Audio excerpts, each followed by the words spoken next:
ሰላም ጤና ይስጥልኝ ውድ የአርያ ሚዲያ ቤተሰቦቻችን እንደምን አላችሁ? ከ7 ቀናት ቆይታ በኋላ ዛሬ ተገናኝተናል። እንደምን አላችሁ? ወንድም እህቶቼ፣ ታላቅ ታናሾቼ እንደየእድሜያችሁና እንደየክብራችሁ መጠን ሰላማችሁ ይብዛ። ታሞ የተኙ በሆስፒታል ያሉ በጸበል ስፍራ የሚገኙ በችግርና በመከራ ውስጥ የሚገኙ ወገኖቻችንንም እግዚአብሔር ያስብልን፣ ከክፉ ነገር በሙሉ ይጠብቅልን። ዛሬ ለእናንተ ይሆናል ያልኩት መረጃን ከማምጣት በፊት ለ7 ቀናት የጠፋንበትን ምክንያት ልንገራችሁ። በ7 ቀናት ውስጥ ከቃለ ቀርን ሚዲያ ላይ አብሬ እንዳለው ታውቃላችሁና እዛ ያላችሁ እዛ የምትከታተሉ እዛ ታገኙኛላችሁ።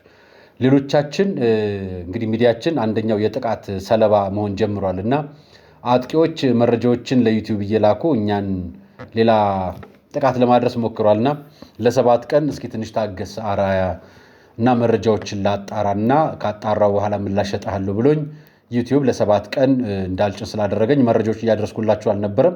በዚህ አጋጣሚ ይቅርታ ጠይቃለሁ። መረጃዎቻችን ህጋዊ፣ ማስረጃዎቹ ታማኝነት ያላቸው፣ በህግም ፊት በእግዚአብሔር ፊት እውነት የሆኑ ነገሮችን ብቻ ነው የምናቀርባቸው መረጃዎች ለሰዎች ይጠቅማሉ፣ ለመማር ቢሰሟቸው ይሻሻሉበታል ብለን የምናቀርብባቸው እንጂ እስካሁን ድረስ በቂም በቀል ያዝናቸውና ልናጠቃቸው የምንፈልጋቸው የግል አካላቶች ኖረውን አያውቁም። ይሄ ግን ማን ደስ አይለውም ካላችሁን፣ ሰይጣን ደስ አይለውም። ሰይጣን ሰዎችን እንደተበቀሏችሁ ለክፉ ነገር እንዳደርጉባችሁ ማድረግን ይፈልጋሉ እና እንደዛ እንዲሰማችሁ አድርጓችሁ ከሆነ አላውቅም። እንደዛ አይነት ፕሮግራም ሰርተን አናውቅም። ወደፊትም እንደዛ አይነት ነገርም አንሰራም። ወደፊትም ነው የምነግራችሁ። ብዙዎቹ ለሀገርም ለእምነቶች ተቋሞችም ጠቃሚ የሆኑ ማህበራዊና ሀገራዊ ጉዳዮች ላይ አሁንም እንሰራለን። ወደፊትም የምንቀጥለው እንደዛ ነው። ዩቲዩብም ምላሹን ሰጥቶን ከዚህ በኋላ እንዲህ አይነት ነገሮችን አላስተናግድም ብሎን ምላሽ ሰጥቶናል። እናመሰግናለን። ዛሬ በዛ ምክንያት መጥቼላችኋለሁ። ታዲያ ከመጣሁ አይቀር አንድ ነገር ልጀምርላችሁ አሰብኩ። ሰሞኑን ማህበራዊ ሚዲያ ላይ አጀንዳ የሆኑ ነገሮች ነበሩና ከነሱ ጀምርላችኋለሁ። የምጀምርላችሁ ከየትኛው መሰላችሁ? ብፁዕ አቡነ ፋኑኤል ጋር በተያያዘ ጉዳይ ላይ የ120 ሚሊዮን ብሩ ጉዳይ፣ የመቄዶንያ ጉዳይ፣ የማህበራዊ አጀንዳ ጉዳይ ውዝግቡን በተመለከተ ከቅዱስ ሲኖዶስ ጋር በተያያዘ አጀንዳ አድርገው ቀርበውላችሁ ነበር። ስለሱ ማቀርብላችሁ ይሆናል። ዛሬ በአካል አቃቂ ቃሊቲ ክፍለ ከተማ በቃሊቲ ገብርኤል ጀርባ የሚገኘው የመቄዶንያ ብፁዕ አቡነ ሩፋኤል ስጦታ መታሰቢያ የመቄዶንያ 56ኛ የመጠለያ የበጎ አድራጎት መጠለያ ስፍራ የመቄዶንያ ቤት ተገኝቼ የነበሩለትና በነበረው ዕለት ብፁዓን ሊቃነ ጳጳሳት ከ7 በላይ ሊቃነ ጳጳሳት እንዲሁም የቅዱስ ሲኖዶስ ዋና ጸሐፊ በቦታው ተገኝተው የርክክቡን በቅዱስ ሲኖዶስ አድርገውታል። መዋቅሩን የጠበቀ አሰራር መሆኑን አይቻለሁ። ትዝብቶችንም ነግሬያችሁ ነበርና ከዛ መካከል ብፁዕ አቡነ ፋኑኤል የተናገሩትን ሙሉን መረጃውን እንዲሁም በተጨማሪም ብፁዕ አቡነ ማርቆስ እውነት እንዲህ ለተቾች ምላሽ ሰጥቻለሁ፣ ሀገር ውስጥም ውጭ መሆናችሁ እንደው እንዲህ አይነት ነገር መትቸት ከምትፈልጉ ባይሆን አሉ መቄዶንያ ገብታችሁ እናንተ ብትረዱና ብትቋደሱ ይሻላችኋል ሲሉ መልእክታቸውን አስተላልፈዋል። ክቡር ዶክተር ቢንያም በለጠ በጣም አዝኖ ይሄ እኮ ኃጢአት ነው ሲል ተናግሯል። እና እነዚህን መረጃዎች በተመለከተ የታዘብኩትና ያየሁትን ነገር ነግራችኋለሁ። እናንተ እንዴት ናችሁ? እባካችሁ በቅድሚያ እስኪ እንኳን አደረሳችሁ ለእመቤታችን ቀን አላልኳችሁ አይደለም? እመቤታችን ከምትወዳቸው በዓላቶች መካከል ግንቦት ልደታ ታላቁ በዓል ነው እና በዚህኛው በእኔ ሚዲያ ስላልኳችሁ ቅር ስላለኝ እንኳን አደረሳችሁ። እንኳን ለእመቤታችን ዓመታዊ ክብረ በዓል አደረሳችሁ። በዓሉ እንዴት አለፈ? ጥሩ ነበር ወይ? ልደታ እንደታየው ያ ሙስሊም ወንድማችን በተለያየ ስፍራ የምታከብሩት የእመቤታችን ክብረ በዓልን በተለያዩ ቪዲዮ እንዳየሁት በጣም አስቀንታችሁኛል። በዚህ ስላላሳየኋችሁና እንኳን አደረሳችሁ ማለት እፈልጋለሁ። ትላንትናም ባታ ዛሬም ደግሞ ዮሐንስ ወልደ ነጎድጓድ ነውና ለዚህችም ዕለት እንኳን አደረሳችሁ ማለት እፈልጋለሁ። ቀጣዩ ቀንም የተባረከ የተቀደሰ እንዲሆን እንመኛለን። ስራችንም እንቀጥላለን። ዛሬ የማሳያችሁ ነገር ያልኳችሁ እነዚህን አጀማመሮች ብፁዕ አቡነ ፋኑኤል እንዴት እንደጀመሩት ምን ያህል ቅር እንዳላቸው ታዝቤያለሁ። ብፁዓን ሊቃነ ጳጳሳትን በአካል ተገኝተዋል።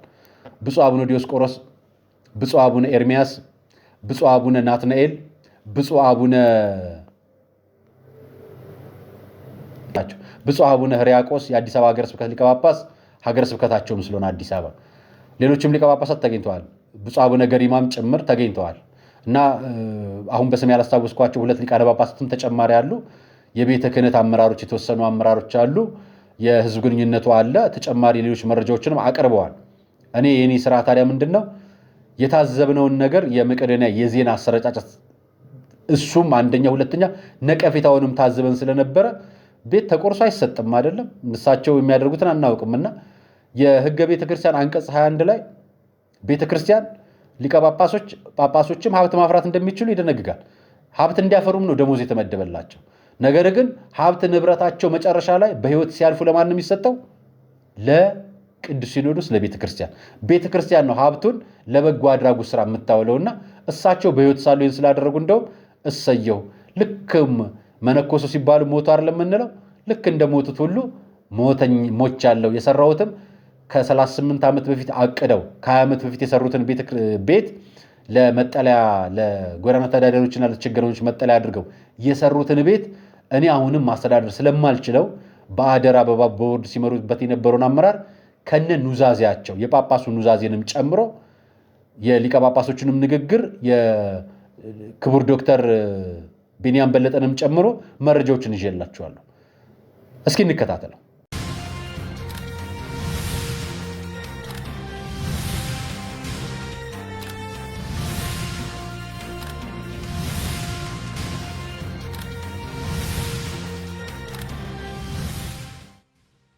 ለምን ይሄ ቤት ለገዳም ቢሰጥ ለቆሎ ትምህርት ቤት ቢሰጥ ለእንዲህ ቢሰጥ እያሉ መስጠት ያለመዱ በአብዛኛው በሰው ስጦታ ላይ ግን ፍርድ የሚሰጡ ብዙዎች ናቸው። ዘመናችን በጣም የሚገርም ነው። ሶሎ ያለቀው ጫማውን የማይመጸውት በሰው ስራ ገብቶ መከራውን ያያል። እና እናንተ ባለሚዲያዎችም እባካችሁ ተው፣ ጥሩ ነገር አስተላልፉ። እንደው ምሰሙ በውጭም በውስጥም እርግማን ነው ይሄ። በሰው ቤት ገብታችሁ እንዴ እንደው ለእናንተ ወይም ከሆነ መቄዶንያ ግቡና አብራችሁ ተረዱ። በእውነት ሌላ ምን ይባላል? በሺህ የሚቆጠሩ በጎ አድራጎት ድርጅቶች አሉ። ሁሉም ግዴታቸውን እየተወጡ ነው። ከነዚያ ሁሉ ደግሞ በመቄዶንያ ላይ ልብ ያረፈ ሰው ገበያ ሄዶ የሚገዛው ልብ የወደደውን አይኑ የወደደውን ነው። ስለዚህ ልቤ ስለወደደ ለመቄዶንያ ሰጠውኝ። ይህ ቁልፍ አንደበታቸው እንደመጣላቸው ክፉን ለሚናገሩ ዘመኑ የመርገም ዘመን ነውና የስድብ አፍ ይሰጣቸዋል እንዳለው እነዚህ አፎች ለሰላም እንዲከፈቱ የሚያደርግ ቁልፍ ነው። አንድ ሊቀ ጳጳስ እንዴት ሰው እንትን ይላል? ትንሽ እንደው ሰው አያፍርም እንዴ? ይሄ በጣም ከባድ እኮ ሲኦል የሚያስገባ ትልቅ ወንጀል እኮ። የቤተ ክርስቲያን መሪ የኢየሱስ እኮ የክርስቶስ ተወካይ ማለት ነው አንድ ሊቀ ጳጳስ ማለት። እንደው ሌላውን ተዉትና ማለት። ስለዚህ ይሄ ነገር በጣም ሊሻሻል የሚገባው ይመስለኛል። አባቶችም እዚህ ጉዳይ ብታስተምሩበት ጥሩ ነው።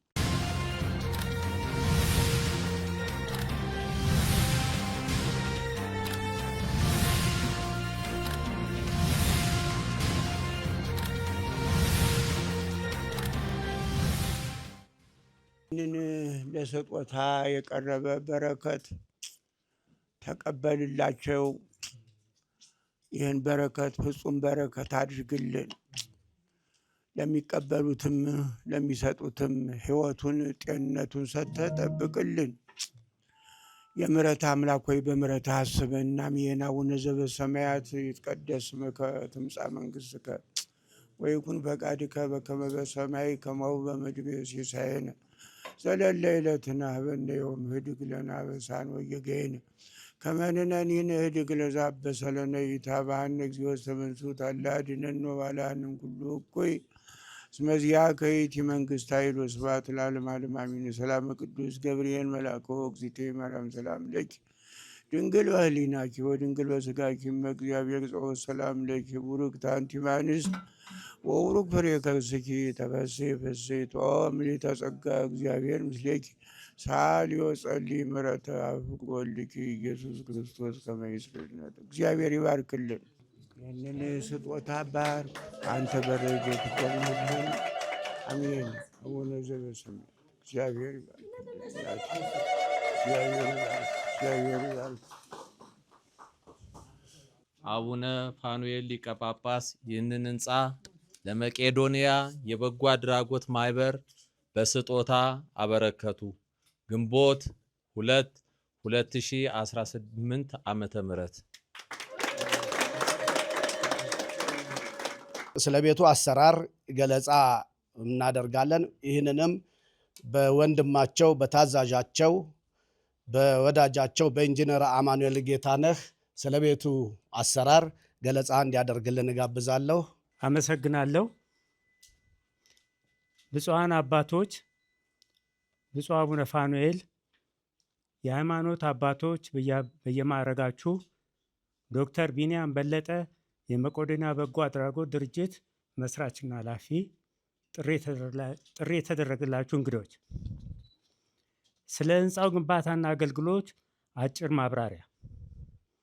ብፁዕ አቡነ ፋኑኤል ረጅም ጊዜ አገልግሎት በሰጡበትና በኖሩበት ሰሜን አሜሪካ ወደ ሀገራቸው የመመለስ እቅድ ስለነበራቸው በሚመለሱበት ጊዜ ለራሳቸው መኖሪያና በተጓዳኝ ወላጅ አልባ ህፃናትንና ድጋፍ የሚሹ አረጋውያንን እየረዱ አብሮ ለመኖር ዓላማ ስለነበራቸው በዚሁ መነሻነት ይህንን የሚያካትት ቤት ለመገንባት ሰፋ ያለ ቦታ ለመግዛት ይዞታው ከመሃል ከተማ ወጣ ያለና ግቢ ያለው ይዞታ እንዲፈለግ በጠየቁት መሰረት በተለያየ ቦታዎች አማራጭ ለማየት ተሞክሮ በዚህ መነሻነት ይህን ያለንበትን ቦታ በአቃቂ ቃሊቲ ክፍለ ከተማ የሚገኝ የቦታው ስፋት 544 ካሬ ሜትር ቦታ በ250 ሺህ ብር በጊዜው ፈራሽ ሰርቪስ ያለው ሰኔ ወር 1996 ዓ.ም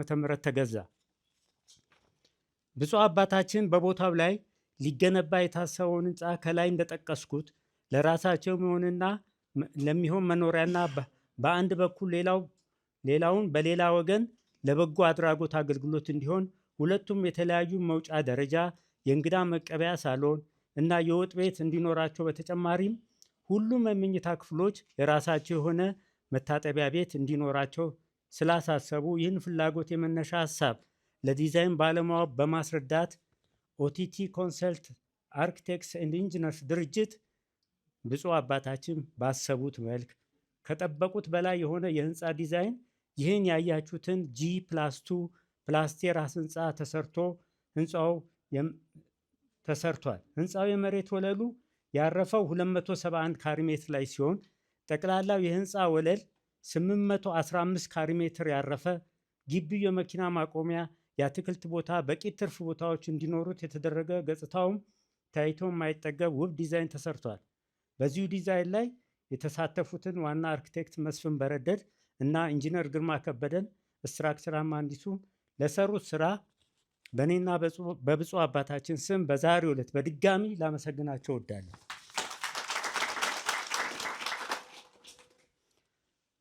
በዲዛይን መነሻነት የኮንስትራክሽኑ ስራ በአማኑኤል ጌታነህ ጠቅላላ ስራ ተቋራጭ ግንባታው በጥቅምት ወር 1997 ዓ.ም ተጀምሮ በነሐሴ ወር 1999 ዓ.ም በ3 ዓመት ተጠናቋል። ለዚሁ ስራ ማጠናቀቂያ 2,735,375 ብር ወጪ ሆኗል።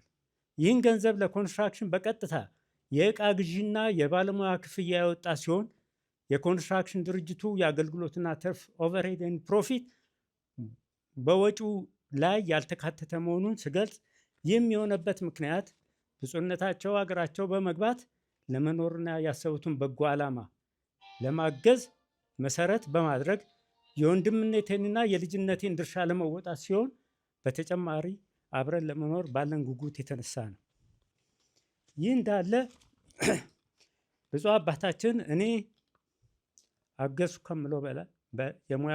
አገዝኩ ከምለው የሙያ አገልግሎት በላይ እጅግ በጣም ብዙ በዚህ መድረክ ላይ መግለጽ በማልፈልገው ለእኔና ለቤተሰቦቼ ተደርጎልናል። በተጨማሪም ብፁዕ አባታችን በጸሎታቸው በቡራኪያቸው በፍቅር አግዘውናል። ይህ ህንፃ ከመሬት ግዢ ከዲዛይንና የኮንስትራክሽን አጠቃላይ ወጪ በአጠቃላይ 3,100,000 የኢትዮጵያ ብር እንደሆነ ይገመታል። በዚሁ የኮንስትራክሽን ስራ ላይ የተሳተፉትን ባለሙያዎች ከልብ በድጋሚ እያመሰገንኩ በይበልጥ ከመሰረት ስራ እስከ ማጠናቀቂያ ስራ ፊኒሽንግ ወርክ በጠቅላላ ፎርማነት የሰሩትን አቶ አረጋይ ሀብተ ማርያምን ከልብ አመሰግናለሁ። በአሁኑ ጊዜ ከ23 ዓመት በኋላ ባለው የገበያ ጥናትና የባለሙያ ግምት 120 ሚሊዮን የኢትዮጵያ ብር የሚያወጣ ህንፃ እንደሆነ ይገመታል። ይሁን እንጂ የ48 ቀን የመቄዶንያ የገቢ ማሰባሰቢያ የቀጥታ ስርጭት ፕሮግራም ላይ ሲተላለፍ የነበረውን የ120 ሚሊዮን ብር በአሁኑ የገበያ ዋጋ የሚገመት መኖሪያ ቤታቸውም ብፁዕ አቡነ ፋኑኤል ለመቄዶንያ በስጦታ አስተላልፈዋል የሚለውን የፕሮግራሙ ላይ የተላለፈውን ጠቅላላ ይዘት ካለማየትና ካለመረዳት ይሁን ወይም ሆን ተብሎ ህብረተሰቡን ለማደናገር ብፁዕ አቡነ ፋኑኤል 120 ሚሊዮን ብር ለመቄዶንያ ሰጡ እየተባለ በማህበራዊ ሚዲያዎች ሲተላለፍ ቆይቷል። አሁንም መልእክቱ የተዛባ እንዳይሆን ከ23 ዓመት በፊት የተገነባ ህንፃ መሆኑን እስካሁን ብፁዕ አባታችን ባሰቡ ጊዜ ወደ ሀገራቸው ባለመመለሳቸው ያሰቡትን ዓላማ ለማሳካት በቤቱ በክራይ የሚገኝ ገቢ ሲረዳበት የቆየ መሆኑን ግንዛቤ እንዲኖር እያሳሰብኩ በአሁኑ ሰዓት ህንፃው በክራይ ወቅት የተበላሹ እቃዎችን በመቀየርና በማደስ ለዚህ ስራ 1 ሚሊዮን ብር ወጪ ተደርጓል። በዚህ ዕለት ለመቄዶንያ በጎ አድራጎት ድርጅት ሲተላለፍ ምንም አይነት የማስተካከያ ወጪ የማይፈልግ መሆኑን እገልጻለሁ። ስላዳመጣችሁን ከልብ አመሰግናለሁ። በመቀጠል ከ17 ዓመት በፊት ተደርጎ የነበረውን የፍርድ ቤቱን የኑዛዜ ቃል በንባብ ይሰማል። ለዚህም አቶ አመሃ ይልማ ያቀርብልናል። አመሰግናለሁ። የተከበራችሁ ብፁዓን አባቶች እንኳን በደህና መጣችሁልን። ለብፁዓን አባቶች ለብፁዕ አቡነ ፋኑኤል፣ ለክቡር ዶክተር ቢንያም በለጠ እና ለውድ ቤተሰቦቻቸው እንዲሁም ለተደረገላቸው የክብር እንግዶች እንኳን ደህና መጣችሁ። ለዚች የቅን ልቦና ስጦታ ተግባራዊ መረካከቢያ ቀን ስለተገኛችሁ በእኔና በውድ አባቴ ስም ምስጋና አቀርባለሁ። ከሁሉም በፊት ከንግግሬን ከመጀመሬ በፊት የብፁዕ አባታችን የቅርብ አገልጋይና ከስራቸው ብዙ ነገር መማር ስለሆነ ንግግሬን ከመጀመሬ በፊት ከሐዋርያው ጳውሎስ መልእክት ወደ ቆላስያስ የሚለን ልናገር እንደሚገባኝ ያህል እገልጸው ዘንድ ጸልዩልኝ። ዘመኑን እየተዋጃችሁ በውጭ ባሉትም ዘንድ ጥበብን ተመላለሱ፣ ለእያንዳንዱ እንዴት እንደምትመልሱ እንደሚገባችሁ ታውቁ ዘንድ ንግግራችሁ ሁልጊዜ በጨው የተቀመመ ጸጋ ይሁን ይላል። ይህን እንደ መነሻ መመሪያ አድርጌ እንኳን ደህና መጣችሁ እያልኩ እንግዲህ የተከበራችሁ እንግዶቻችን በመክፈቻው ስርዓት ላይ ወንድሜ አማኑኤል ጌታነህ ቀደም ሲል በገለጹት መሰረት የዚህን ህንፃ አመሰራረትና የተደረገ የአቅም ፈታኝ ድካምና ዋጋ ውጤት የብፁዕ አባታችን ምኞትና ተግባራዊ ፍጻሜ ልገነዘበው በሚችልበት ሁኔታ ስላሳወቁን የህሊና ፍርድ ለመስጠት ግንዛቤ እንዲኖርም በሚያመቸን መሰረት አስቀምጠውልናል። ለዚህም ምስጋናዬ በጣም የላቀ ነው። እኔም አመሃ ይልማ ከብፁዕ አባታችን በተሰጠኝ የኑዛዜ ተቀባይ ወንድምነት የክብር ደረጃ ምስጋናዬን እያቀረብኩ በተሰጠኝ ኃላፊነት የኑዛዜ ቃላቸውን ለመቀበልና አሁንም እንደ ቃላቸው ያለውን አቀማመጥ በመክፈቻው ላይ የተገለጸውን የህንፃውን ለማንና ለምን ተግባር እንደሚውል ለመጋቢት 10 2001 ዓመተ ምህረት ከ17 ዓመት በፊት የተፈጸመውን የብፁዕ አባታችንን አቋምና በንጹሕ አእምሮ አንደበት የሰጡኝን ቃል በሕግ በተመዘገበ መረጃ በእጄ ይቀመጥ ነበር። አሁንም በእግዚአብሔር ሐቅና ምንም ሳይጓደል በዚሁ መሰረት እንዳቀርብ ይፈቀድልኝ ዘንድ በትህትና ጠይቃለሁ። የኑዛዜው ማስረጃ ሀሳቦች ላይ አነስተኛ ምንባብ አድርጋለሁ። ይሄኛው ምንባቡ ኑዛዜው ያደረጉበት ነው የብፁዕ አባታችን። አዲስ አበባ መጋቢት 10 2001 ዓመተ ምህረት በሕግ ፊት የሚጸና የኑዛዜ ቃል። በስመ አብ ወልድ ወመንፈስ ቅዱስ አሐዱ አምላክ አሜን። እኔ ኑዛዜ አድራጊ ብፁዕ አቡነ ፋኑኤል ጌታነህ ሀብተወልድ፣ ዜግነቴ ኢትዮጵያዊ፣ አድራሻዬ አዲስ አበባ ቂርቆስ ክፍለ ከተማ በ0405 የቤት ቁጥር 520 ነዋሪ የሆንኩኝ በሕይወት እያለሁ በሰላምና በጤና ልኖር ላኖረኝ አምላክ ምስጋናዬን እያቀረብኩ ሰው ሆኖ ሞት አይቀርምና በሕይወት ህልፈት በኋላ የሚከተሉትን እንደሚፈጸም በንጹሕ አእምሮዬ ማንም ሳያስገድደኝ በፍትሐ ብሔር ቁጥር 881 መሰረት ይህንን ኑዛዜ አድርጌያለሁ። አንደኛ፣ በአዲስ አበባ ከተማ ቃሊቲ ክፍለ ከተማ 1011 የቤት ቁጥር 982 በካርታ ቁጥር ግዴለም እሱን በስሜ የተመዘገበውን የሚገኘውን የግሌን የሆነውን ህንፃ ለማከራየት ከኪራይም የሚገኘውን አንድ ለድሃ ወይም ወላጅ አልባ የሆኑ ልጆች ማሳደጊያ ማስተማሪያ፣ ሁለተኛ ረዳት አስታዋሽ ላጡ የኢትዮጵያ ኦርቶዶክስ ገዳማት ቤተክርስቲያናትና አብያተ ክርስቲያናትን እና ሶስተኛ ለህንፃው እድገት ተመሳሳይ ወጪውን የሚሆን ለተጠቀሱት በጎ ስራዎች እንዲውል ተናዝዣለሁ።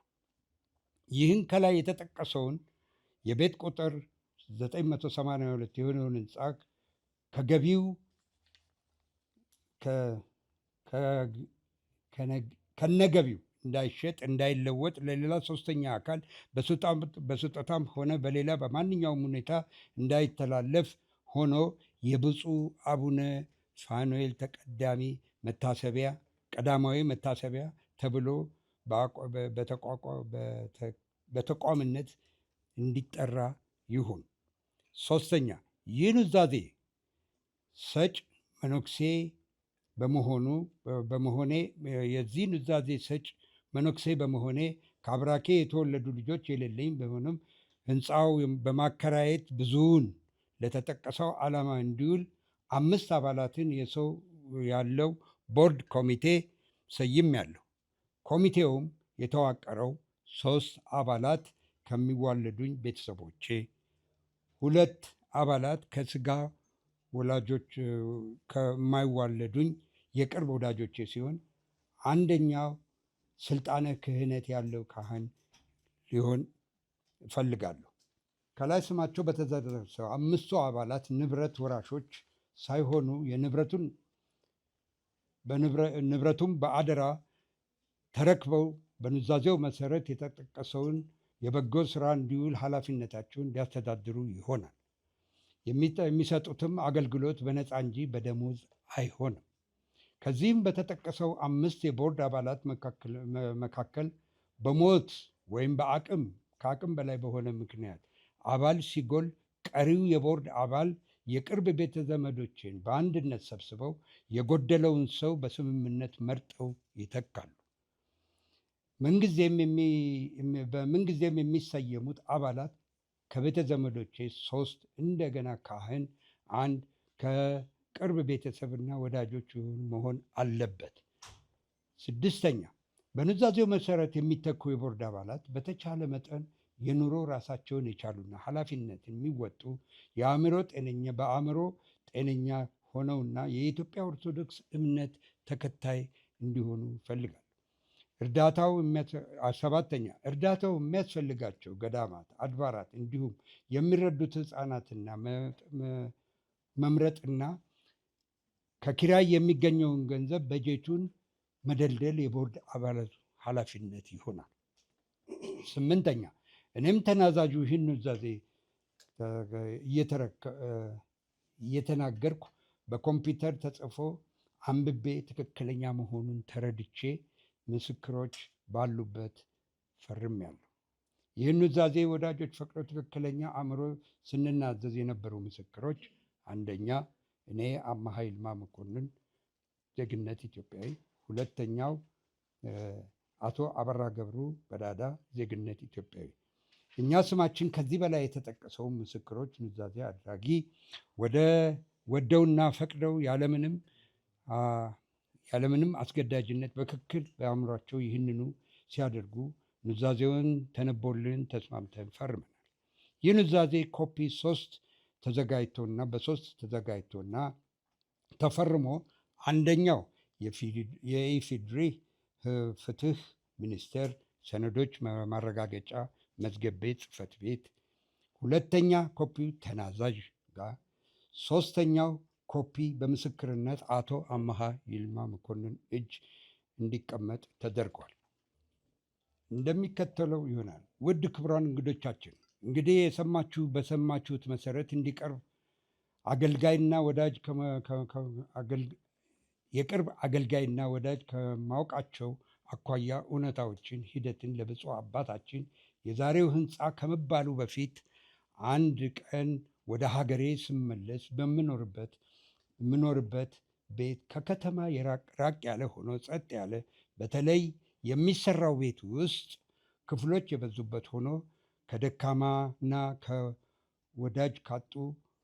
ወዳጅ አልባ ከሆኑ ሕፃናት አቅፌ እየተንከባከብኩ እንድኖር ተደርጎ እንዲሰራ ከ23 ዓመታት በፊት ለውድ ወንድማቸው ለአማኑኤል ማቅረባቸውን አውቃለሁ። ይህን ሕንፃ ከተሰራ በኋላ ትንሽ ጊዜያት ባዶ ከመቀመጥ በጊዜያቱ መበላሸትን እንዳያመጣ ለመጠበቅም ለማስለመድም የአካባቢውን እድገት እስኪታይ ድረስ ለአጭር ጊዜ ለመኖር ተገደውበት ነበር። በዚህም ላይ አንድ ብፁዕ አባታችን ያሰቡትን ሀሳብ ከውድ አባታችን ለብፁዕ ወቅዱስ አቡነ ጳውሎስ የቀድሞ 5ኛ የኢትዮጵያ ፓትርያርክ በተገኙበት በክብር ጠርተው እሳቸው ባስቀመጧቸው ሀገረ ስብከት ውስጥ ከአገልግሎት ዘመናቸው አስረድተው በሰጧቸው ሰዋዊ ክፍያ በላባቸው የሰሩት ንብረት መሆኑን አስረድተው ይህም ንብረት ለመኖሪያ ሳይሆን ከዚህ በኋላ ተከራይቶ ለማንና ለምን እንደሚውል እኔ ራሴ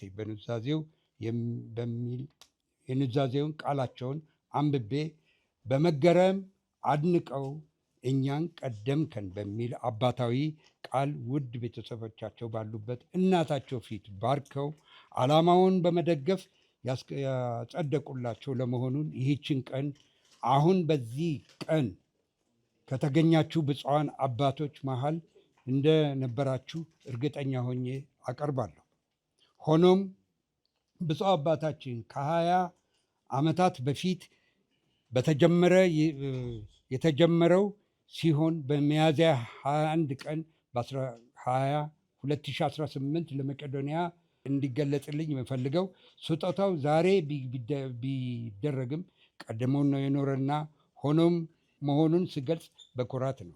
ለማስታወስም ያህል ሚያዝያ 23 ቀን 2018 ምሽት በመቄዶንያ ተገኝተው ባደረጉት ቃለ ምልልስ ላይ እንዲህ ብለው ነበር። መስጠትም አለመስጠትም ችግር መሆኑን ገልጸው እኔ ግን ይህን ንብረት የእግዚአብሔርና የሕዝብ በመሆኑ በማመን በግሌ ለረጅም ጊዜ ጥናት ባደረግኩበት ወገንን፣ ሃይማኖትን፣ ዘርን፣ ማንነትን፣ ማግኘትን፣ ማጣትን ባለመለያየት አንድ አድርጎ አቅፎ ያገኘሁትን ድርጅትና ልጄ ኢትዮጵያዊነትን ስላገኘሁበት ለኢትዮጵያ ሕዝብ አስረክቤያለሁ አሉ። ከዚህም በላይ ብፁዕ አባታችን ከሀገረ ስብከታቸው በመጡ ቁጥር ለተፈናቃዮች፣ ለሕመምተኞች፣ ለችግሮች በበዓለ ንግሶች ላይ በተጠሩበት ጊዜ የሚያቀርቧቸው መብአ ተረጂዎቹ ይመሰክሩታል። አሁንም ለችግረኞች ከዚህ በላይ በሬ ክፍት ነው የሚሉ አባት መሆናቸውን ስመሰክር ይኸው አጠገቤ ስላሉ መጠየቅ ይቻላል። የዚችው ንግግሬ መዝጋት ይሆን ዘንድ ዮሐንስ አፈወርቅ እንደተናገረው በዚህ ዓለም ላይ ነገርን በሚዛን ከሚያስቀምጠው ሰው በላይ የሚያምር መልካም ነገር የለም ብሏልና ለብፁዕ አባታችን ረጅምና ጸጋም በረከት ይብዛላቸው ዘንድ እናመሰግናለን።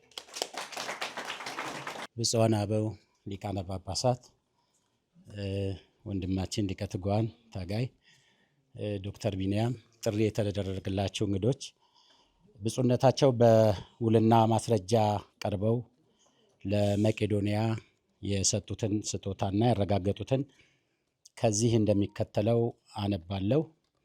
የመኖሪያ ቤት ስጦታ ውል ስምምነት። ስጦታ ሰጭ ብፁዕ አባ ፋኑኤል ጌታነህ ሀብተወልድ፣ ዜግነት አሜሪካዊ፣ ትውልደ ኢትዮጵያዊ፣ አድራሻ አዲስ አበባ ለሚኩራ ክፍለ ከተማ ወረዳ 10 የቤት ቁጥር አዲስ። ስጦታ ተቀባይ ወይዘሮ እሌኒ ገብረ ኢየሱስ ተክለ ሃይማኖት፣ ዜግነት ኢትዮጵያዊት፣ የመቄዶንያ በጎ አድራጎት ማህበር ስራ አስኪያጅ ህጋዊ ወኪል፣ በውክልና ስልጣን ቁጥር ቅጽ 3 00 1993 ዝባር 2013 ቀን 12/8/2013 አድራሻ አዲስ አበባ ለሚኩራ ክፍለ ከተማ ወረዳ 10 የቤት ቁጥር አዲስ። እኔ ስጦታ ሰጭ በስሜ ተመዝግቦ የሚገኘውን ካርታ ቁጥር ኤኤ 0000773014 ካርታ የተሰጠበት ቀን 25/2/2015 የቦታ ስፋት 544 ካሬ ሜትር የሆነውንና በአዲስ አበባ ከተማ አቃቂ ቃሊቲ ክፍለ ከተማ ወረዳ 07 የቤት ቁጥር አዲስ የሚገኘውን የመኖሪያ ቤት ለስጦታ ተቀባይ ስሙን መቄዶንያ አዛውሮ እንዲጠቀምበት ማንም ሰው ሳያስገድደኝ በንጹሕ አይምሮዬና ሕሊናዬ ወድጄና ፈቅጄ ለስጦታ ተቀባይ ይህንን ስጦታ በፍትሐ ብሔር ሕግ ቁጥር 2427 መሰረት በስጦታ የሰጠው መሆኔን በፊርማዬ እያረጋገጥኩ የሚከተሉትንና የሚመለከቱትን ዋና ዋና ሰነዶች ለስጦታ ተቀባይ አስረክቤያለሁ። እኔም ስጦታ ተቀባይ ከስጦታ ሰጭ በስማቸው ተመዝግቦ የሚገኘውን ካርታ ቁጥር ኤኤ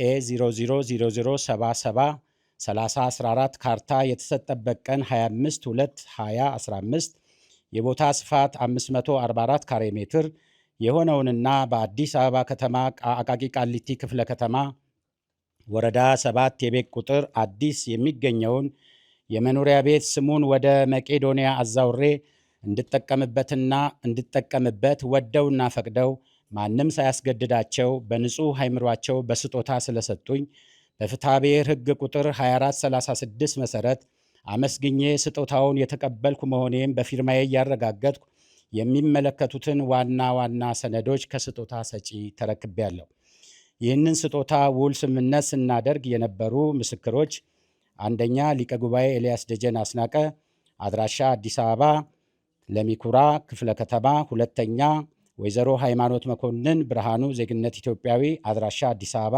እኛ ምስክሮች ስጦታ ሰጪና ስጦታ ተቀባይ ከላይ የተጠቀሰውን የስጦታ ውል ወደውና ፈቅደው ሲዋዋሉ ማየታችንን በፊርማችን እናረጋግጣለን። የስጦታ አድራጊ ፊርማ ብፁዕ አባ ፋኑኤል ጌታነህ፣ የስጦታ ተቀባይ ፊርማ ወይዘሮ እሌኒ ገብረ ኢየሱስ። ምስክሮች ከላይ የተጠቀሱት። የሰነዶች ማረጋገጫና ምዝገባ አገልግሎት ቅርንጫፍ ጽሕፈት ቤት አዲስ አበባ። ፈራሚው በጽሕፈት ቤት ቀርበው ፈርመዋል። ቁጥር ቅጽ 11 000073 ዝባር 711 ዝባር 2018 218 2018 አዲስ አበባ። እንተኑ አስየው ለእግዚአብሔር በእንተ ኩሉ ዘገብረ ሊተ። ስላደረገልኝ ሁሉ ለእግዚአብሔር ምንን እመልሳለሁ? ብፁዓን አበው ሊቃነ ጳጳሳት፣ ቅድም የሁላችሁም ስምና ሀገረ ስብከት ስለተጠቀሰ ጊዜያችሁን ለመቆጠብ ነው። ክቡር ሊቀ ትጉሃን የሃይማኖት ጉባኤ ዋና ጸሐፊ፣ የሃይማኖት አባቶች፣ እንዲሁም ደግሞ ጥሪ የተደረገላችሁ እንግዶች፣ በዚህ ዕለት ይህንን ታሪካዊ ዕለት ለመዘገብ የተሰበሰባችሁ የሚዲያ አካላት ሁላችሁም እንደምን ዋላችሁ? እግዚአብሔር አምላክ ቅዱስ ፈቃዱ ሆኖ በዚህች ዕለት ይህንን ቤት ለመቄዶንያ በጎ አድራጎት ማህበር ሳስተላልፍ እጅግ በጣም ደስታ ይሰማኛል። ልበ አምላክ ዳዊት እንዳለው ቅድም በላይ እንደጠቀስነው እግዚአብሔር ላደረገልን ስጦታ ሁሉ የምንከፍለው ሌላ የተለየ ነገር የለም። የእሱን ስጦታ በገንዘብ በሰው ኃይል በሌላም ልንለካው አንችልም። ስለዚህ እግዚአብሔር የሰጠኝን መልሼ ለራሱ ነው። ምክንያቱም ቅዱስ ቃሉ እንደነገረን እንዳስተማረን ድሆች የእግዚአብሔር መገለጫዎች ናቸው። በወንጌል ተጽፎ እንደምናየው በማቴዎስ 25 ላይ እንደተጻፈው ጌታ ተርቤ አላበላኸኝም፣ ተጠምቼ አላጠጣኸኝም፣ እንግዳ ሆኜ አልተቀበልከኝም፣ ታርዤ እያለ ይህን ሲዘረዝር ያ ያደረገው አካል የት አግኝተንህ ይህን ሁሉ እንደው በከንቱ ስለወደድከን ነው እንጂ እኛ መቼ አድርገን ቢሉት አድርጋችሁታል። ለአንዱ ደካማ ያደረጋችሁት ለእኔ አደረጋችሁት። በተቃራኒው እነዚያ ደግሞ አንተ እኔ ነኝ ብለህ መጥተህ መቼ ከለከልንህ፣ በከንቱ ተከሰናለህ፣ ተወቅሰናለህ ባሉት ጊዜ ከመካከላችሁ ላሉ ለአንዱ ምስኪን ያላደረጋችሁት ለእኔ አላደረጋችሁም ነው ያላቸው። ስለዚህ ይሄ ቃል በተግባር መለወጥ የእያንዳንዱ ክርስቲያን ግዴታው ነው። ስለዚህ እኔ ይህንን ቤት ቅድም በመግቢያውም ወንድሜ አማኑኤል እንደተገለጸው አቶ አማሃም እንዳሉት ይሄ ቤት ሲሰራ እኔ አንድ መነኩሴ ነኝ። በዚህ ሁሉ ቤት ውስጥ ለመኖር አይደለም፣ ዓላማ ነበረው። ነገር ግን ያንን ዓላማዬን ይዤ በዚህ ለመኖር ግን እድሉን አላገኘሁም። ምክንያቱም ሀገረ ስብከቴ በውጭ ሀገር ስለሆነ እዚህ መቆየት አልቻልኩም። በዚህ ምክንያት ከዚህ ቤት የሚገኘው ገቢ ቅድም እንደተጠቀሰው ለበጎ ስራዎች ሲውል ኖሯል። ይሄ ቤት ጠቅላላ ስራው 3 ዓመት ነው የፈጀው። ከስራው በኋላ 19 ዓመቱ ነው። ይሄንን እንግዲህ ለማስተዳደር ለመምራት እኔ በቦታው ስለሌለው የኔን ስራ ወይም የኔን ሐሳብ የሚያስቀጥልልኝ አካል ያስፈልገኛል ብዬ ለረጅም ጊዜ ሳስብ ነበረ። በዚህ ምክንያት ይህንን ተግባራዊ ያደረግኩ። ብዙ ሰዎች አስተያየት ሰጥተዋል። የሁሉንም አስተያየት በአድናቆት በደስታ አስተናግዳለሁ። ለምን ይሄ ቤት ለገዳም ቢሰጥ፣ ለቆሎ ትምህርት ቤት ቢሰጥ፣ ለእንዲህ ቢሰጥ እያሉ መስጠት ያለመዱ በአብዛኛው በሰው ስጦታ ላይ ግን ፍርድ የሚሰጡ ብዙዎች ናቸው። ዘመናችን በጣም የሚገርም ነው። ሶሎ ያለቀው ጫማውን የማይመጸውት በሰው ስራ ገብቶ መከራውን ያያል። ሁሉም የጽድቅ ስራ ናቸው። እኔ ግን ይህን መረጥኩ። የመምረጥ መብት አለኝና ድሆችን የመደገፍ ነዳያን የመደገፍ የሚለው ላይ ልቤ ያደላ። ገዳም ጠልቼ አይደለም፣ መነኩሴ ነኝ። ግን ልቤ ያደላው እዚህ ላይ ስለሆነ ነው። ስለዚህ ልቤ ወዳደላው በሺህ የሚቆጠሩ በጎ አድራጎት ድርጅቶች አሉ። ሁሉም ግዴታቸውን እየተወጡ ነው። ከነዚያ ሁሉ ደግሞ በመቄዶንያ ላይ ልብ ያረፈ ሰው ገበያ ሄዶ የሚገዛው ልብ የወደደውን አይኑ የወደደውን ነው። ስለዚህ ልቤ ስለወደደ ለመቄዶንያ ሰጠው እንጂ ያ ማለት ሌሎቹ ስራ ላይ አይደሉም ማለት አይደለም። ግን ሁሉን መሆን አይቻልም። ጥቂት ሰዎች ደግሞ ምን አለ ቤቱ ተሸጦ ለዚህ ይሄን ያህል ሚሊዮን ለዚህ ይሄን ያህል ሚሊዮን ብታካፍላቸውስ የሚል አስተያየትም ሰምቻለሁ። ያ አይደለም ፍላጎቴ። እኔ ሰው ነኝ፣ አልፋለሁ። ልጅና ህንፃ ስም ያስጠራል። ስለዚህ ይሄ ህንፃ የኔ ስም መኖር አለበት። ነገ ስሞት እንደተባለው እኔ ልጅ የለኝም። ስለዚህ ይሄ ህንፃ ለአንድ ድርጅት ተሰጥቶ ያ ድርጅት እንዲጠብቀውና ታሪክ እንዲሆን ነው። በዚህ ምክንያት ነው የተመረጠው። ቅድምም ተነግሯል። 120 ሚሊዮን ብር አይደለም፣ እኔ ሌላ ምንም ነገር የለኝም። የሚቆጠር ብር አይደለም እኔ ያለኝ። ይሄ ቤት በጊዜው ቅድም እንደሰማችሁት ነው 3.1 ሚሊዮን ነው የፈጀው። ይሄ ቤት ከ21 ዓመት በፊት እንግዲህ የነበረውን ዋጋ ታውቃላችሁ። ስለዚህ ብዙ ሲነገር ስለሰማን ይሄን እንድትረዱት ነው። እኔ ያስረከብኩት በጊዜው በዚህ በ3 ሚሊዮን ብር የተሰራ ነው። ዛሬ ግን ባለሙያዎች ገምተውት 120 ሚሊዮን ደረሰ አሉ። ይሄ ነው የዛሬ 20 ዓመት ዶሮ ስንት ብር ነበረች? ዛሬ ስንት ናት? በቃ እንደዛ አስቡት። ይሄ ነው። እንቁላል ስንት ነበረ የዛሬ 20 ዓመት? በቃ ይሄ ነው የሆነው። ስለዚህ ይሄ ድርጅት እንዲሰራበት እንዲያገለግልበት ነው ያደረኩትና ይሄንን እንድትረዱልኝ እፈልጋለሁኝ። በእውነት ብፁዓን አባቶች ከልብ አመሰግናለሁ። ውዱን ጊዜያችሁን ስብሰባ ላይ ነው የሲኖዶስ ስብሰባ ላይ ነን ያለን ታውቃላችሁ። የነበረቻቸው ረፍት ዛሬ ብቻ ናት። ይህችን ግን መስዋዕት አድርጋችሁ እኔን ወንድማችሁን የኔ ስራ የእናንተም ስራ መሆኑን አምናችሁ ይሄም የእናንተንም ኃላፊነት የጋራ ኃላፊነታችን ነው። ይህንን ለመወጣት ውድ ጊዜያችሁን ስለሰጣችሁኝ እያመሰገንኩ ክቡር ዶክተር ቢንያም የቤቱን ሰነድ ካርታ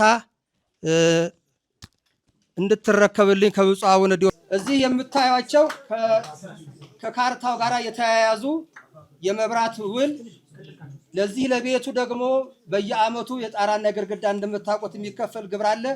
ይህንንም እንዳይቸገሩ የ2018 ዓመተ ምህረት የጣራና ግድግዳ 65,000 ክፍያ ፈጽሜያለሁ። ይሄ ቤት ምንም አይነት አንድ ብር ዕዳ የለበትም። ይሄንን ሰነድ ብፁዕነቱ ያስረክቡልኝ።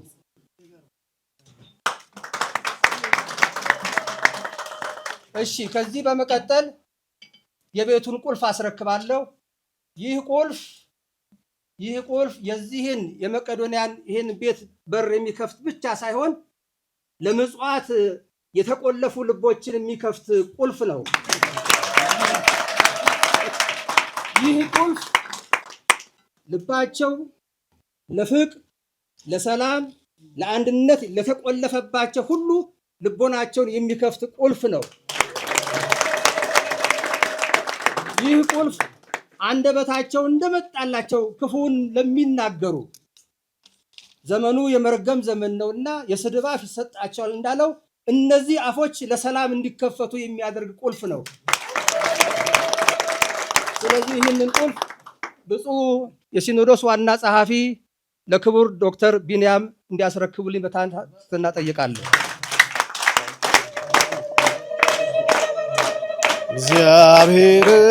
እግዚአብሔርን አመስግኑ፣ ስራ ግሩም ድንቅ ነው በሉ።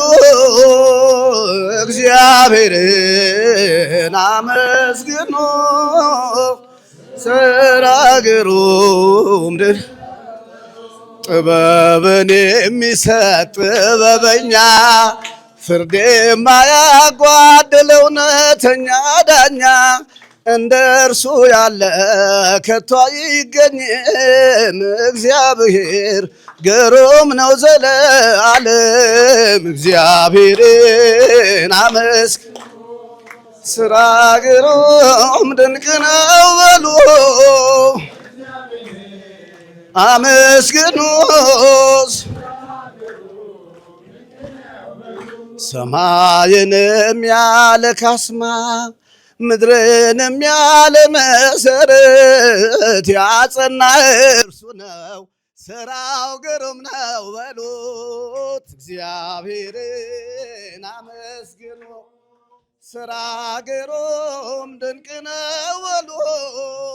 እግዚአብሔርን አመስግኑ፣ ስራ ግሩም ድንቅ ነው በሉ።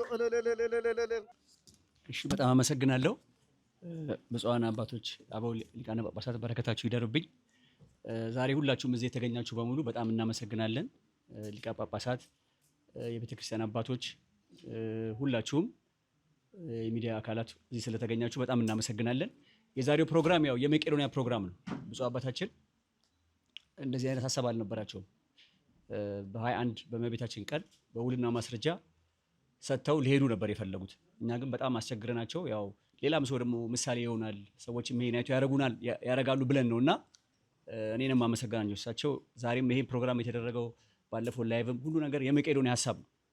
ስለዚህ ስለመጣችሁ እጅግ በጣም እናመሰግናለን። ብፁዓን አበው ሊቃነ ጳጳሳት፣ ቀሲስ ታጋይ፣ አባ ሕፃንም እዚህ ያሉ፣ ክቡር አባታችንም አባ ገብረ መድኅን እሳቸውም አሉ። ሁላችሁም እዚህ የመጣችሁ በሙሉ እዚህ ስለመጣችሁልን በጣም እናመሰግናለን። ብፁዕ አበው ሊቃነ ጳጳሳት እንግዲህ በተለያየ ጊዜ መቄዶንያ እየመጣችሁ የምትባረኩን የምታግዙ ናችሁ። ዛሬ ደግሞ እዚህ ደግሞ መስዋዕት አድርጋችሁ ስለመጣችሁ በተለይ እናንተን ከልብ አመሰግናለሁ። እግዚአብሔር ይስጥልን። እንግዲህ ይሄ ቤት አሁን የምታዩት ቤት ነው። በጣም ለአረጋውያን በጣም ምቹ የሆነ ነው እና ብፁዕ አባታችን ብፁዕ አቡነ ፋኑኤል ያደረጉት ነገር በጣም ትልቅ ስራ ነው። በነገራችን ላይ እሳቸው በ18 ዓመታቸው የመነኮሱ ናቸው በደብረ ሊባኖስ። ትንሽ ስለሳቸው አጠር አድርጌ ልንገራችሁ። ብፁዕ አባታችን በ18 ዓመታቸው በደብረ ሊባኖስ መንኩሰው በምንኩስና ከዛ ቤተክርስቲያን አስተዳዳሪነት በሊቀ ጳጳስነት ረጅም ዓመት ያገለገሉ ናቸው። እንግዲህ የእግዚአብሔር ጥሪ መሆኑን የምታውቁት አንድ ሰው በ18 ዓመቱ መንኩሶ ለዚህ ክብር መብቃት የእግዚአብሔር ጥሪ ነው ማለት ነው። ስለዚህ ትልቅ አባታችን ናቸው። ከዛ ውጭ ደግሞ ረጅም ዓመት አሜሪካን ሀገር የኖሩ ናቸው። በ1985 ዓመተ ምህረት ጀምሮ ማለት ነው። 1985 ዓመተ ምህረት ጀምሮ ረጅም ዓመት አሜሪካ ሀገር የኖሩ አባት ናቸው። ይሄን የምለው መሰላቸው አንዳንድ ሰዎች ብር ከየት አመጡ የሚሉ ሰዎች አሉ። አንደኛ አይመለከታቸውም፣ ምንም መብት የላቸውም ሲጀምር። እኔ ያው የመጨረሻው ዘመን አይደል? አሁን የመጨረሻው ዘመን ነው በነገራችን ላይ። እኔ የሰው ድፍረት ይሄ እኮ ሲኦል የሚያስገባ ነገር ነው እየተናገሩ ያሉት ቢገባቸው ማለት ነው። እና ይሄን ያህል ዓመት የኖሩ አባት የንስሐ ልጆች አሏቸው፣ ብዙ አላቸው። ቤተክርስቲያንም ለምግብ የሚሰጣቸው ነው። ያችን አጠራቅመው ትንንሽ ሰዎች ከመርዳት ያን ጠርቀም አድርጎ ለበጎ ነገር መዋል እኮ ብልህነት ነው ራሱ። ያን ሰው ለተለያየ ሰው ሊረዱ ይችሉት ነበር፣ ግን ያችን ጠርቀም አድርገው ቋሚ ነገር ማድረጋቸው ጭንቅላት የእሳቸውን ዊዝደም ያሳያል ብዬ ነው የማስበው። አንዳንድ ሰው ዝም ብሎ ብሩም ይበትናል ለዚህም እያደረገ ለመርዳት ነው እሱ በነገራችን። ከዛ ይልቅ ግን ቋሚ ነገር ላይ አውየው ሰዎች ይረዱበት ብሎ የሰሩት ቤት ነው። የቤት ሲጀመር ደግሞ የቤት የተሰራው በትንሽ ብር ነው። ለምን? ወንድማቸው አሉ ኢንጂነር ኮንትራክተር ናቸው፣ ስመጥር ኮንትራክተር ናቸው። ኢንጂነር አማኑኤል እሳቸው ነው የሰሩት። ምንም ኮስቱ በጣም ትንሽ ነው ማለት ነው። በጣም በትንሽ ብር የተሰራ የመዋለ ሙያ የምናምን ክፍያ የለው። ስለዚህ ይህንንም ሰው እንዲረዳ ያስፈልጋል ማለት ነው። ሲጀመር ይሄ ህንፃ የዛሬ 17 ዓመት ቅድም አሁን ሲነበባ አይታችሁ እኔም ኮፒውን ስለያዝኩት ነው። የዛሬ 17 ዓመት በውርስ የሰጡት ነው ማለት ነው። ዓላማውም ለዚሁ ፐርፐዝ ነው ማለት ነው። የዛሬ 17 ዓመት በውርስ ለተቸገሩ ሰዎች፣ ወላጅ አልባ ህጻናት፣ ለአረጋውያን እንዲጠቀሙበት የተደረገ ነው። ስለዚህ እሳቸው እቅዳቸው ኢትዮጵያ መኖር ነው። በደንብ ተረዱ ይህን ሀሳብ። በተለይ ሚዲያ ተቋማት ብዙ ጊዜ ካለ መረጃ ነው ብዙ ሰው የሚያወራው የሚመስለኝ። ለምሳሌ እሳቸው ይህንን ነገር ለማድረግ እዚህ መኖር አለባቸው። ይሄ የተቋቋመው እርዳታ ለማድረግ ነው ይሄ ቤት የተሰራው። ነገር ግን ያን እርዳታ ለማድረግ በአጋጣሚ በተለያየ ጊዜ ካለ ፍላጎታቸው ውጭ እየተመደቡ እየሄዱ ስለሆነ ያን ነገር የሚያስቀጥል ተቋም ፈለጉ ማለት ነው። ስለዚህ የጀመሩትን የበጎ ተግባር ለማስቀጠል እዚህ ስለሌሉ ማለት ነው ሀሳባቸው እዚህ እየኖሩ አብረው እየኖሩ ልክ እንደ መቄዶንያ ማገዝ ነበር የፈለጉት። ያን ነገር አልቻሉም ማለት ነው ውጭ ለሚኖሩት። ስለዚህ ምን ማድረግ አለባቸው? አማራጭ የላቸውም። ለበጎ ተግባር ሰጡ ለመቄዶንያ ማለት ነው። ስለዚህ በዛ ምክንያት ድሮም በነገራችን ላይ መቄዶንያ ከተቋቋመ ጀምሮ ይባርኩናል፣ ይመጣሉ፣ ያግዛሉ፣ በየጊዜው ያግዛሉ እና ከቤት ኪራዩም እኛ ራሱ ስንጠቀም የነበርን ሰዎች ነው መቄዶንያ ማለት ነው። ስለዚህ ዛሬ ደግሞ ኪራዩ ቀርቶ በቋሚነት ሰዎች እንረዳበት ስለተፈለገን የተሰጠን ማለት ነው። ስለዚህ ይሄን ነገር ሰው ሊረዳው ይፈልጋል ማለት ነው። ቅድም አባታችን ሲያወሩ ነበር። ለምሳሌ ለገዳማት ለቤተክርስቲያን እንደዚህ የሚሉ ሰዎች አሉ። ለምሳሌ ቅዱስ ዮሐንስ አፈወርቅ ምንድን ነው ያደረገው? መጀመሪያ ገና ፓትርያርክ ሲሆን ቤተክርስቲያን የነበረው ወርቅ ሸጦ ለድሆች ሰጥቷል። ከዛ በኋላ ሰዎች ምን አሉት? ጭራሽ ሌባ ነው። ማንን? ቅዱስ ዮሐንስ አፈወርቅ ነው። አይገርማችሁ? ሰዎች የቤተክርስቲያንን ወርቅ ሸጦ ለድሃ ስለሰጠ ማለት ነው። እንግዲህ ቅዱስ ዮሐንስ አፈወርቅን ሌባ ያለ ሰው ምን ትላላችሁ? እንግዲህ እሳቸው ደግሞ ከዛ አልፎ የራሳቸው ነው ደግሞ ሰዎች ልጆች የሰጧቸውን ምሳሌዎቻቸው ያንን ለእርዳታ ድርጅት ቢያደርጉ ይሄ ምን የሚገርም አይደለም ማለት ነው። ጭራሽ የቤተክርስቲያን እኮ ነው እሱ ለድሃ የሰጠው የቤተክርስቲያንን ሀብት ማለት ነው። እሳቸው ደግሞ ራሳቸው የሰሩትን ለድሃ ነገር መጠቀማቸው የቤተክርስቲያን ሀሳብ ነው። ይሄ እኮ ቤተክርስቲያን ሊረዳው የሚገባው ጉዳይ ነው። በነገራችን ላይ አረጋውያንን የተቸገሩ ሰዎችን ቤተክርስቲያን ራሱ ሊያግዘው የሚገባው። ስለዚህ ለቤተክርስቲያን ይስጡ ምናምን የሚለው ነገር እኔ ለምሳሌ ህንፃ ቤተክርስቲያን ከመሆን ህንፃ ስላሴ እንርዳ ካሉ የተሻለ ሀሳብ ነው ብዬ ነው የማስበው። ቅዱስ ዮሐንስ አፈወርቅም ያንን የሚያስተምረው እኔ የማውቀው ማለት ነው። ብዙ ጊዜ ድሆችን እርዱ እያለ ነው የሚያስተምረው። ቤተክርስቲያን መስራትም ጥሩ ነው። ይሄ ግን የበለጠ እንደሆነ ነው እንግዲህ የማውቀው እውቀት ይሄ ነው። ለምሳሌ ብትጠይቁኝ። ስለዚህ ሰዎች የእግዚአብሔርን ስራ ከማድነቅ በፈቃድ እግዚአብሔር ያደረጉትን ነገር ማመስገን ሲገባ አላስፈላጊ ንግግር ማውራት ነው። አንደኛ የመጨረሻው ዘመን ላይ ነው ያለው። አንድ ሊቀ ጳጳስ እንዴት ሰው እንትን ይላል? ትንሽ እንደው ሰው አያፍርም እንዴ? ይህ እኮ በጣም ከባድ እኮ ሲኦል የሚያስገባ ትልቅ ወንጀል እኮ ነው። የቤተ ክርስቲያን መሪ የክርስቶስ ተወካይ ማለት ነው አንድ ሊቀ ጳጳስ ማለት። እንደው ሌላውን ተዉትና ማለት ነው። ስለዚህ ይህ ነገር በጣም ሊሻሻል የሚገባው ይመስለኛል። አባቶችም እዚህ ጉዳይ ብታስተምሩበት ጥሩ። አንዳንድ ጊዜ እኮ ጥሩ አለማድረግ ይሻላል። ጥሩ አደረግን ብሎ ከማውራት ምንም የማይረዳ ሰው ይሻላል። ምንም ቤተክርስቲያኑ ምንም ኖሃ የሌለው ሰው ኖሃ አለኝ ብሎ ከሚያወራው ሰው ምንም ከሃዲው ሊሻል ይችላል። በተግባር እኮ እያሳየ ነው። ስለዚህ ይሄ ነገር ትክክል ስላልሆነ እንዲታረም ስለፈለኩ ነው። በጣም የሚያናድድም ጉዳይ ስለሆነ ማለት ነው። በነገራችን ላይ እሳቸው ባለፈው ላይቭ ራሱ አሁን ብፁዕ አባት ስጦታ አለው ሲባል እኛ ነን ያለው። እኛ ቴክኒክ ሰዎች ሰው እንዲሰማ ስለሚፈልጉ ያው የሚዲያ ሰዎች ብለው በግድ ላይቭ ላይ ያቀረብናቸው። ዛሬም ፕሮግራሙ የመቄዶንያ ፕሮግራም። ስለዚህ ብፁዕ አባታችንን እጅግ በጣም እናመሰግናለን። ይሄ ስጦታ እንግዲህ ያው አቡነ ፋኑኤል መቄዶንያ ቅርንጫፍ ተብሎ ተሰይሟል ማለት ነው።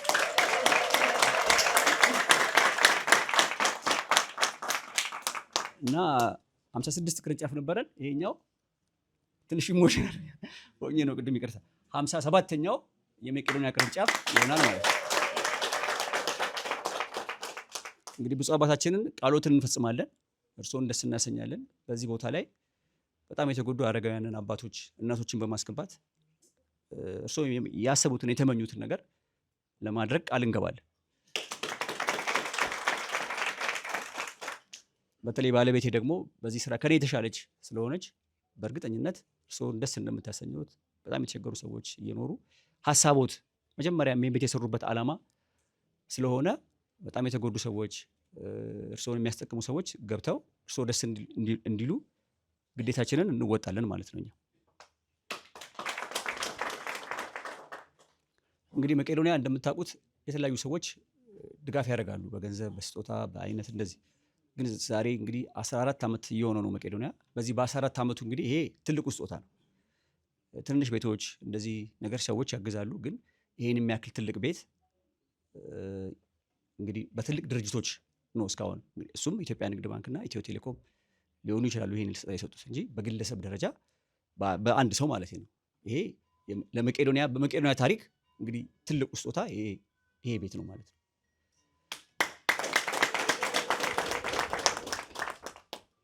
ስለዚህ እንግዲህ ይህን ደግሞ አርአያነት ተከትላችሁ ሌሎችም ሰዎች ደግሞ የብፁዕ አባታችንን መልእክት ነው እሳቸውም ሰው እንዲረዳ ይፈልጋሉ። የእግዚአብሔር ፈቃድ ነው እየፈጸሙ ያሉት እሳቸውና ሌሎቻችሁም ደግሞ እንደዚህ የምትችሉ ካላችሁ በምትችሉት ብታግዙ በጣም ደስ ይለናል። መቄዶንያ ቋሚ ገቢ የሌለው ነው፣ የውጭ ፈንድ የለውም፣ በእግዚአብሔር ኃይል የሚሰራ ነው። ከ9 ሺህ ሰዎች በላይ ያለምንም የውጭ ፈንድ 56 እንግዲህ 57 ቅርንጫፎች ደርሰዋል። አሁን በዚህ የምናደርገው እንግዲህ ቋሚ ገቢ ሳይኖረን ስለሆነ በሚዲያ ላይ ይህንን የምትከታተሉ ሰዎች ደግሞ በምትችሉት እንድታግዙ፣ መታችሁ እንድትጎበኙ፣ ማንኛውም ስጦታ እንድትሰጡ በዚህ አጋጣሚ ጥሪ ያስተላልፋለሁ። ወንድማቸውን ደግሞ ኢንጂነር አማኑኤል ይባላሉ። ስመጥር ኮንትራክተር ናቸው። ይህንን ቤት በጣም በጥሩ ሁኔታ የሰሩት ቅድም እንደሰማችሁት ምንም እኛ እንኳን ወጪ እንዳናወጣ ተደርጎ ሁሉ ነገር በቃ ታድሷል። መቄዶንያ ሰው ማስገባት ነው። በነገራችን ላይ አልጋዎች አዘጋጅተናል፣ ሰዎችን መርጠናል። በቅርቡ ሰው እናስገባበታለን እዚህ ቦታ ላይ እና እሳቸውንም በጣም አመሰግናለሁ። ብዙ ደክመው ነው በሙያቸው በነፃ በጉልበታቸው ትልቅ እገዛ አድርገዋል። እሳቸው ይሄ ህንፃ ለመሰራት እሳቸው ማስተዋጽኦ ቀላል አይደለም በነገራችን ላይ። ስለዚህ እሳቸውንም በጣም አመሰግናለሁ። ብፁዕ አባታችን ደግሞ የነገሩን ለኔ የኔ የካቲት 1 ነው ጾም ከመግባቱ በፊት ማለት ነው። ቤቱን ያሉን መተናየን ውልና ማስረጃ ጨረስን። እኔ በጣም አንድ ነገር ልንገራችሁ ብፁዓን አባቶቻችን፣ እኔ ብዙ ሰዎች ሲሰጡ እንደሳቸው ደስ ብሎ ሊሰጥ ሰው አላየሁም እስካሁን። ከልቤ ነው የምነግራችሁ። እጅግ በጣም ነው ደስ ያላቸው። በቃ ከ2 ወር በኋላ ነው የመጡት እዚህ የቅዱስ ሲኖዶስ ስብሰባ ሲሆን የካቲት ግንቦት እና 3 ወሩ በጣም ነበር የረዘመባቸው። 3 ወሩ በጣም ነው የረዘመባቸው እና በዚህ በ3 ወሩ በቃ እንዳይሞቱ ነገር እንደው በቃ በጣም ከመጓጓቸው የተነሳ ይሄ በእውነት ነው ምስክር መሆን ስለምችል ማለት ነው። እና እንደዚህ የሚሰጥ በደስታ ይስጥ የሚለው ቃል ማለት ነው። በጣም በደስታ ውልና ማስረጃ ሄደው ቤቱ ሲሰጡ አልቅሰዋል። ሰው እኔ ነበር እንደዛው ከመሆን የነበረብኛል እኔ ስለተሰጠኝ ማለት ነው። እኔ ተረጂ ነኝ። እንደዛ ብደሰት ትክክል ተገቢ ነው። ምክንያቱም እንደዚህ አይነት ትልቅ ስጦታ አግኝተናል። እሳቸው ግን ያን ነገር በማድረጋቸው ነው እንደዛ ደስ ያላቸው። በደንብ የምሬን ነው የምነግራቸው። እጅግ በጣም ነው ደስ ያላቸው እና እንደዚህ ነው እንግዲህ በመስጠት ከእግዚአብሔር የሚሰጠውን ዋጋ ያወቀ ሰው እንደዚህ ነው ደስ የሚለው እንጂ የተለያየ ትችት በመስጠት አይደለም። በመስጠት ከእግዚአብሔር የሚገኘውን ዋጋ ምን ያህል ክብር እንዳለው ያን እያሰቡ ይመስለኛል። እና እጅግ በጣም ነው ደስ ያላቸው እና በጣም በጉጉት ነው በቃ 3 ወሯ የደረሰችላቸው እና በዚህ አጋጣሚ እስከዛሬ ከረዱን ሰዎች እንደዚህ አይነት ነገር ስላላየሁኝ ነው። ስለዚህ ብፁዕ አባታችን በጣም እናመሰግናለን። እግዚአብሔር ይስጥልኝ። ብፁዕ አቡነ ዲዮስቆሮስ የቅዱስ ሲኖዶስ ጸሐፊ፣ ብፁዕ አቡነ ፋኑኤል የዚህ የዛሬው ታሪካዊ ዕለት መምህር አስተማሪ፣ ብፁዓን አበው ሊቃነ ጳጳሳት፣ እንዲሁም ደግሞ እግዚአብሔር አድሏችሁ ይህንን ለማየት ለመስማት እግዚአብሔር ፈቅዶ ጥሪ ተደርጎላችሁ የተገኛችሁ የሚዲያ አካላት እንግዲህ አሁን እንደተባለው መቼም እያንዳንዱ ሊናገር ግብዣ ይሄ መጥፎ ልምድ ነው። በእውነቱ ጥሩውን ነገር ዝም ብሎ ይዞ መሄድ እንጂ ጊዜ መፍጀቱ ጥሩ አይደለም። እኔም ጊዜ አልፈጅም። ክርስቶስ ተንሥአ እሙታን አሰሮ ለሰይጣን ሰላም ኮነ። አዎ እንግዲህ ወቅቱ ትንሣኤ ስለሆነ ደግሞ እውነተኛው የትንሣኤ ወቅት እንዲህ ያለ ስራ ሲሰራበት ነው እንጂ እንደው በየዓመቱ ትንሣኤ ነው እያሉ ሀብታሙ በውድ የቀን በርበሬ እያረደ ድሃውም ቅድም እንደተባለው የዶሮ ዋጋ ጣራ ላይ ወጥቶ በሚያዝንበት ይህ ትንሣኤ አይደለም። ትንሣኤ ችግር የሚሆን አይደለም። ትንሣኤ የወደቁትን ማንሳት ነው እና በትክክል ወርሃ ትንሣኤ በእውነት ዛሬ ነው በዓሉ የተከበረ። እንግዲህ ተመሃሩ እምኔየ ይላል ባለቤቱ መድኃኔ ዓለም። የወደቁትን ያነሳ ሙቶ ለትንሣኤ በኩር የሆነው ከእኔ ተማሩ ይላል። በዚህ በማቴዎስ 11:28 ቁጥር ላይ ከእኔ ተማሩ። ሰው ከእግዚአብሔር ሲማር እንደዚህ ነው። አዎ ከሰው ሲማር ነው ነገሩ ሁሉም አይሳካ እንጂ ማንም ሰው በጎ ነገር ለማድረግ በእውነት ፍላጎት አለው። ግን መምህር ስለማይኖረው እያሰበ በዚያው በልቡ ይቀራል እና ብፁዕ አቡነ ፋኑኤል ያው የጊዜው ጥረት ነው። እኔ ጋር በብዙ በተለይ በውጭ ሀገር አብረን ነው ክፉን ደጉን ያሳለፍነው። ወደዚህ ወደ ማዕረጉም ስንመጣ አብረን ነው የመጣ ነው እና ሰው ከእግዚአብሔር ሲማር እንደዚህ ነው። አዎ ቅዱሳን ከእግዚአብሔር ሲማሩ ነው አካላቸውን ሁሉ ለስዕለት እየሰጡ አዎ ከዘመድ ከአዝማድ ከቀያቸው እየወጡ የሚሄዱት እና ይሄ መሰናክሉ በጣም ከባድ ነው ለጥቂት ሰዎች ካልሆነ እንደ ዶክተር ብንያም እንደ ክብርት እሌኒ በእውነት እንግዲህ ከነዚህ ነው አባቶቻችን ከሱ ተምረው ያው ዛሬ ክርስትናው እዚህ ደርሷል። የብፁዕ አቡነ ፋኑኤል የ18 ዓመት በእውነት በቲኔጀርነት ማለት ነው። 18 ማለት የ18 ዓመት ወጣት ማለት ነው እና በዚያ እድሜ ነው እንግዲህ ጥሪያቸው። ይህ ህንፃው እየገባቸው ሲሄድ ያ ነው ጥሪ ማለት ራስን መስጠት ማለት ነው። በወንጌሉም የዘላለም ሕይወትን ወርስ ዘንድ ምን ላድርግ ሲል ሁር ወሲጥ ኩሎ ንዋየከ ነው። ወሀብ ለነዳያን ወነአት ለወኒ ነው። ይቺ መሰናክል ማንም ያልፋል። በእውነት በአሁኑ ጊዜ አቡነ ፋኑኤል በእውነት ሁላችንን አሳለፉን ይህን መሰናክል። ይሄ አዎ መቼም ተጠሪ ናቸው እንግዲህ ለቅዱስ ሲኖዶስ። እንዲያውም ማሳስበው ብኖር ለብፁዕ አቡነ ዲዮስቆሮስ በአቋም መግለጫውም እንዲህ ያለው በእውነት ቢተላለፍ የቤተ ክርስቲያን መልእክት ነው። የሌላው አሉባልታውን ለእሱም ለሌላ ነው እንጂ ክርስቶስ ቆይ እንደው ጋኔን አለብህ ተብሎ የለ።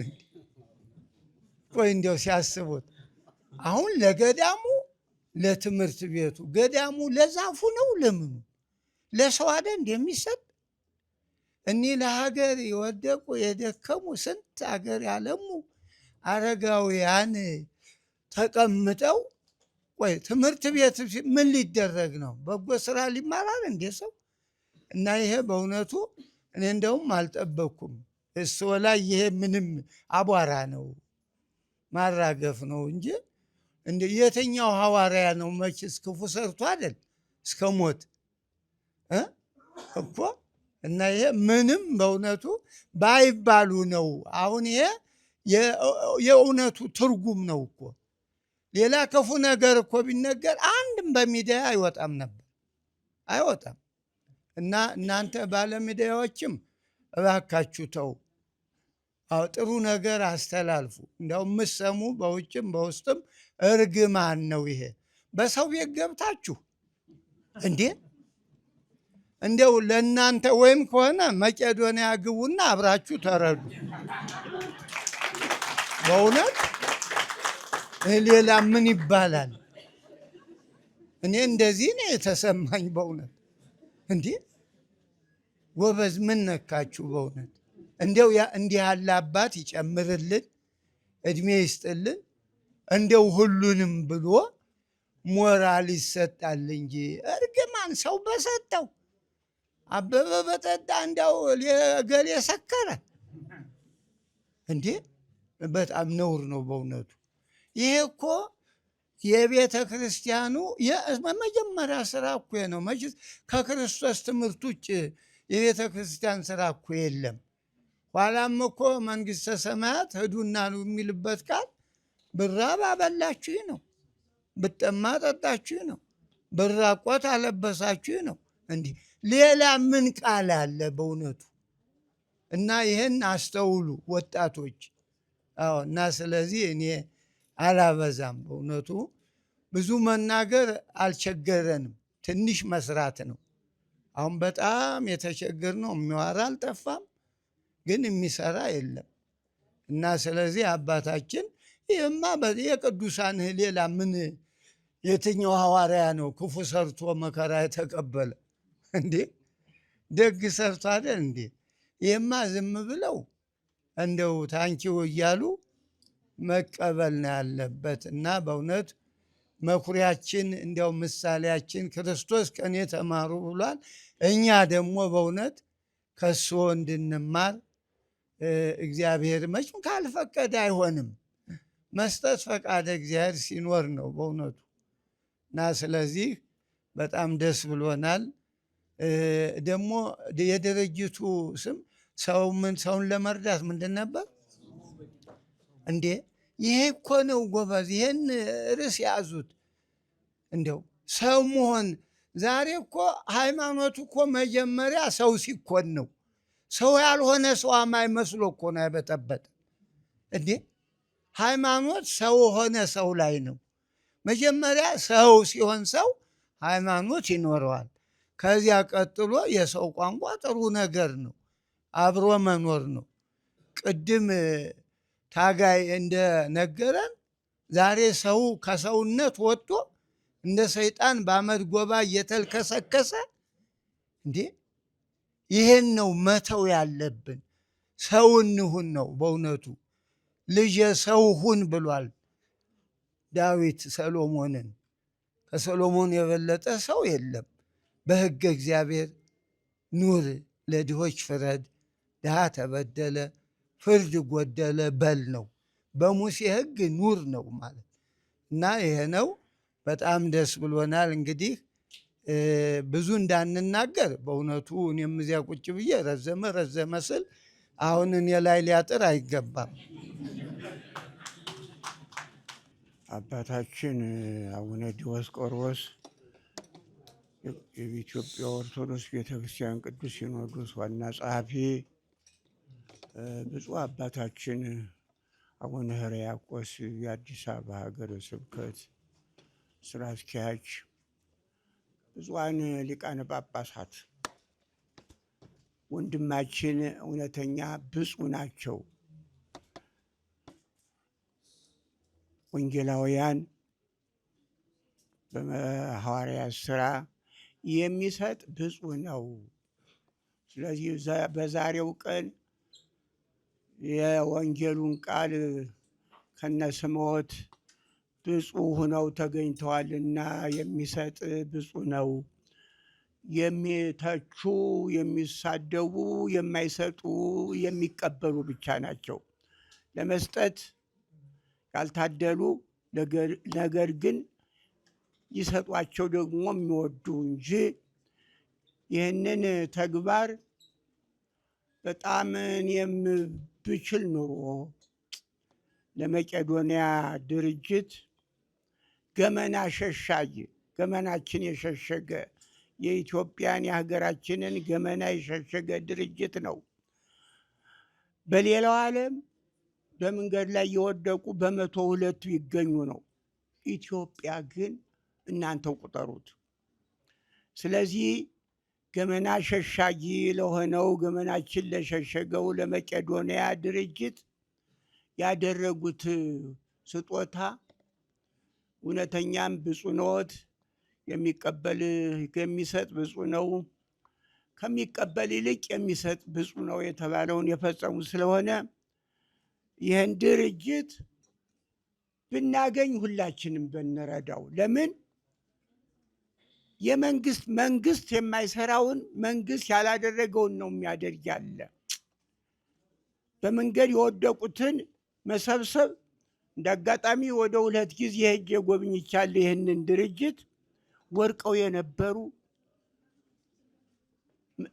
ድነው ሰው አይደሉም ተብለው በመንገድ ላይ ወርቀው የነበሩት በኋላ ግን ከዚያ ድርጅት ገብተው ሰው መሆናቸውን ተግባራዊ ሲሰሩ እንዳገኘው እጅግ በጣም ተደስቼ አሁንም ብንችል ይህን ድርጅት ብንረዳው፣ የብፁዕ አባታችንን ፈለግ ተከትለን ብንረዳ ደስ ይላል። የሰላም አምላክ ብላችሁታን ቅድም የሰጠኝን ሰጥቻለሁ እንዳለ የሰጠዎትን ሰጥተዋል። አሁንም እግዚአብሔር ደግሞ ይስጠዎት። ጸጋውን፣ በረከቱን፣ ረድኤቱን ለሁሉም ለሚሰጡት ሁሉ ያድልልን። ይህን ድርጅትም ደግሞ ይጠብቅልን።